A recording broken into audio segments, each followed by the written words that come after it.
আসসালামু আলাইকুম বন্ধুরা, কেমন আছো? আজকে খুবই একটা আনন্দের সময় ছিল। আর এই সময়টা আমি মেমোরিয়াল করার জন্য ক্যামেরা বন্দি করে নিয়েছি। আর আজকে আমরা চলে গেলাম সেই স্বপ্নের সেই জায়গায় যেখানে আমাদের স্বপ্নটা আজকে বাস্তবায়ন হয়েছে। আলহামদুলিল্লাহ, আল্লাহ আমাদের সেই স্বপ্নটা বাস্তবায়ন করার জন্য তৌফিক দান করেছে। সেটা হচ্ছে আমরা আজকে পাসপোর্ট জমা দিতে গিয়েছি।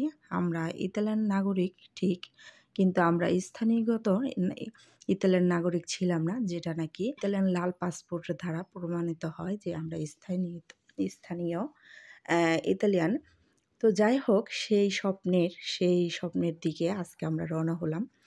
আর আলহামদুলিল্লাহ আজকে খুবই সুন্দরভাবে পরিপূর্ণভাবে আজকে সেই কাজটা কমপ্লিট করে এসেছি। তো সেজন্য আল্লাহর কাছে অসংখ্য অসংখ্য ধন্যবাদ যে এত বছর পর একটা মনের একটা যে আবেগ ছিল যে লাল পাসপোর্ট পাবো, সেই স্বপ্নটা আজকে পূরণ করে দিয়েছে। তো শুকুর আলহামদুলিল্লাহ। তো সেই পথযাত্রায় আজকে চলে গেলাম সেই বড় মিনিস্টার অফিসে।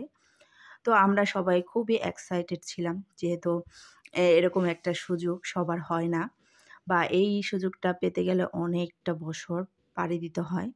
আলহামদুলিল্লাহ সেই সুযোগটা আমাদের হাতে এসেছে বিধায়ী আমরা আজকে এই জায়গায়। যাই হোক, আমরা সকাল সকাল আজকে বেরিয়ে গেছি আর বাসায় ব্রেকফাস্টও করিনি। তো ওখানে গিয়ে আমরা ব্রেকফাস্টটা করে নিয়েছি আলহামদুলিল্লাহ। মানে কি বলবো, এতটা এক্সাইটেড ছিলাম যে কি বলবো, কতক্ষণে রাত শেষ হবে আর সকালে কখন যাব সে অপেক্ষায় ছিলাম। তো যাই হোক, এই যে পারফেক্ট টাইমে চলে এসেছি। তো আমরা অবশ্য ১ ঘন্টা আগেই এসে বসেছিলাম। তো আমাদের সাথে আরও কয়েকটা ফ্যামিলি ছিল, তো সাথে বাঙালিও ছিল কয়েকটা। তো তারাও দেখি এসে আমাদের পরেই এসেছে, এসে তারাও ওয়েটিংয়ে আছে। তো সবাই আর কি লিস্টে আছে। তো আমার হাজব্যান্ডটা তো দেখে বুঝতে পারছেন কতটা এক্সাইটেড ছিল। তো আমরা সেখানেই এই ভিডিওটা করলাম এবং বাইরের একটু দৃশ্যটাও তুলে ধরলাম। মাশাআল্লাহ, দেখুন কতটা সুন্দর পরিবেশ, ভিতরটা একদমই খোলামেলা।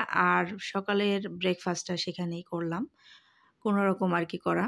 তো যাই হোক, আমাদের এই যে লিস্টে চলে এসেছে আমাদের নাম, আর সেখানে আমাদের ফিল আপ করার জন্য কয়েকটা পেপার দিয়েছে। তো পেপারগুলো আমরা ফিল আপ করে নিলাম। তো আলহামদুলিল্লাহ আমরা খুব সহজেই কাজগুলো কমপ্লিট করে ফেলেছি। আর যারা নাকি নতুন তাদেরও ভয় পাওয়ার কিচ্ছু নেই, এটা একদমই ইজি। তো যারা নতুন পাসপোর্ট পাওয়ার জন্য অ্যাপ্লাই করবেন তাদেরকে বলবো আপনারা নার্ভাস ফিল হবেন না, একেবারে সহজ। এটা শপথ নেওয়াটা একদমই সিম্পল, ওরা বলবে আর আমাদের সাথে সাথে বলে নিতে হবে। তো যাই হোক, এই তো আমরা শপথের সময় শপথ করতেছে, ইতালিয়ান বলছে আর আমার হাজব্যান্ডও তার সাথে সাথে বলছে, বাচ্চাগুলোও বলছে, মানে যেহেতু ওরাও পাসপোর্ট পাবে তো ওরাও সেম একই কাজ করছে। আর এখন এই যে দেখুন আমাদের শপথ করানো হয়ে গেছে আলহামদুলিল্লাহ। আমাদের সব কাজগুলাই কমপ্লিট হয়ে গেছে, যেগুলো ধাপ ছিল সবই এখন ফিল আপ হয়ে গেছে। তো এখন আমরা এই যে একটা সিগনেচার দিয়ে পাশে চলে আসব। তো আমরা এই সময়টা নিয়ে অনেক ভয় পেয়েছিলাম, না জানি কি হয়। তো দেখলাম পরে গিয়ে যে এটা একদমই ইজি, এটা কোনো ব্যাপারই না, খুবই সিম্পল এবং খুবই সহজ।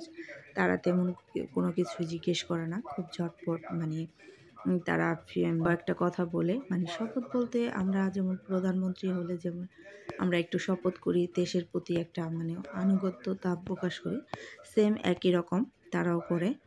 তো এইটুকুই তারা মেনে চলার জন্য অনুরোধ করে, তো সেটাই আর কি। তো এই তো সিগনেচার করে আমরা এই কয়েকটা ছবি তুলে তারপর আমরা বাসায় ফিরে আসব। আর যারা এই আজুরমেন্ট করেছেন বা পাসপোর্ট পেয়েছেন তারা জানেন যে কতটা সাফল্য বা ধৈর্যের পরে এই লাল পাসপোর্টটা পাওয়া যায়। তো যারা পেয়েছেন তারা তো অনেক অনেক এক্সাইটেড, আর যারা পাননি তারা অবশ্যই চেষ্টা করবেন এটা পাওয়ার জন্য, কারণ এটা যেখানে থাকেন সেখানের পরিচয়টা অনেক অনেক জরুরি। এটা সিগনেচার করার পরে 120 দিনের মতো সময় চায়, কিন্তু তার আগেই এই পাসপোর্ট হাতে দিয়ে দেয়। তো যাই হোক বন্ধুরা, অনেক কথা বললাম, অনেক কিছু শেয়ার করলাম, তোমাদের কাছে কেমন লেগেছে জানি না। তো যাই হোক বন্ধুরা, তোমরা আমাদের জন্য দোয়া রেখো। আর এই তো আমরা সবাই কাজ কমপ্লিট করে এখন বাসায় চলে যাচ্ছি আলহামদুলিল্লাহ। তো আজকের মতো এখানে বিদায় নিচ্ছি। ওকে, আল্লাহ হাফেজ।